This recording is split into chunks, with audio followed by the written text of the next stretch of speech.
റിസോർട്ടിന്റെ പേരില് MDMA കടത്താനോ വ്യാപനമാണോ എന്ന് പരിശോധിക്കേണ്ടിയിരിക്കുന്നു.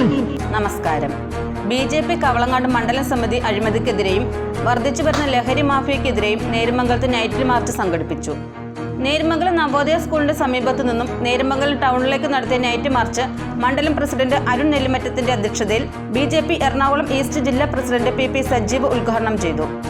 സംസ്ഥാന കൗൺസിൽ അംഗം സെബാസ്റ്റ്യൻ മാത്യു, മനോജ് ഇഞ്ചു, സൂരജ് ജോൺ, മണ്ഡലം വൈസ് പ്രസിഡന്റുമാരായ ON ഗിരി, വിജയൻ ആവോലിച്ചാൽ, മണ്ഡലം സെക്രട്ടറി ജയശ്രീ അശോകൻ എന്നിവർ ആശംസകൾ പറഞ്ഞു.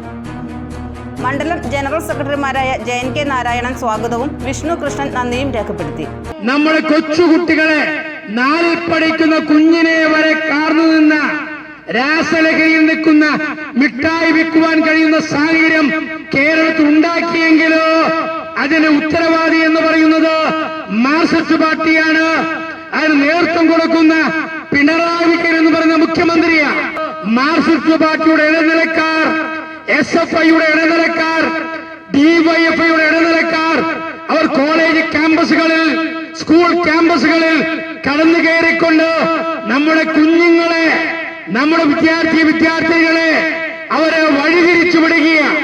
രാസലഹരിയുടെ അതിനപ്പുറമായിട്ട് ഭീകരവാദികളുടെ ഉദ്യോഗസ്ഥ പ്രവർത്തകരുടെ ആ നേതൃത്വത്തില് SFI നേതാവായിട്ടുള്ള അഭിമന്യുവിനെ കൊല ചെയ്തുകൊണ്ടാണ് കേരളത്തിലെ ആർട്സ് കോളേജുകളില് കലാലയത്തിലേക്ക് MDMA ഭീകരന്മാര് കടന്നു വന്നത്. ആരാ പ്രതികള്?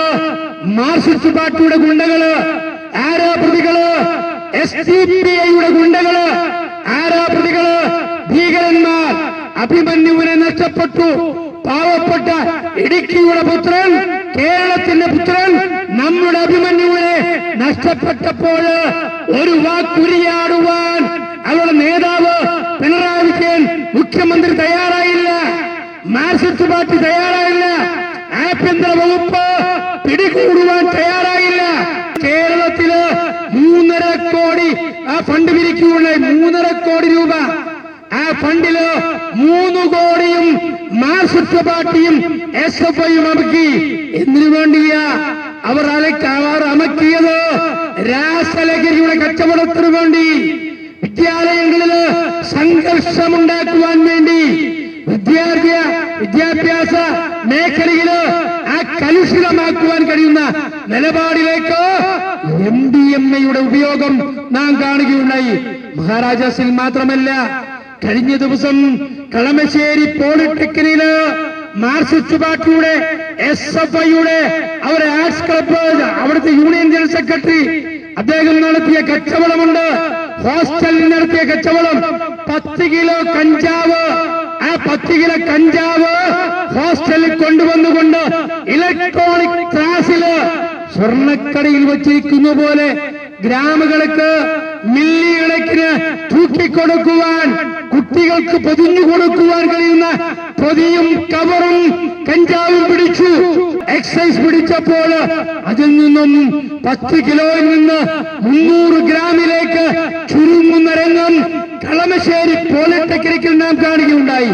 ഇതൊന്നും കണ്ടിട്ട് കേരളത്തിന്റെ കഞ്ചാവ് കച്ചവടം, കേരളത്തിന്റെ MDMA കച്ചവടം, കേരളത്തിന്റെ രാസലഹരി കച്ചവടം നിയന്ത്രിക്കുവാൻ ഈ പോലീസിന് കഴിയുന്നുണ്ടോ? ആഭ്യന്തര വകുപ്പിന് കഴിയുന്നുണ്ടോ? എക്സൈസിന് കഴിയുന്നുണ്ടോ? ഭരണം നടത്തുന്ന മുഖ്യനും കൂട്ടാളികൾക്കും കഴിയുന്നുണ്ടോ? അതുകൊണ്ട് നമുക്കൊന്നിച്ച് ഈ ലഹരികൾക്കെതിരെ, നമുക്ക് ലഹരി വേണം. ഏതിന്റെ ലഹരിയാണ് നമുക്കാവശ്യം? കായിക ലോകത്തിന്റെ ലഹരി വേണം. നമുക്കാവശ്യം സൗഹൃദത്തിന്റെ ലഹരി വേണം. നമുക്കാവശ്യം നല്ല കലോത്സവങ്ങളുടെ ആ ലഹരിയാണ് ആവശ്യം. അല്ലാതെ MDMAയുടെയും രാസലഹരിയുടെയും അല്ല, സാമ്പത്തിക അഴിമതിയുടെ ലഹരിയുടെ ആവശ്യമല്ല. ഇത് അവസാനിപ്പിക്കുന്നവരെ ഈ സമര പരിപാടികളുമായിട്ട് BJP ഉണ്ടായിരിക്കും എന്ന് മാത്രം പറഞ്ഞുകൊണ്ട് ഈ സമ്മേളനം ഔപചാരികമായി ഉദ്ഘാടനം അറിയിച്ചു നിർത്തുന്നു.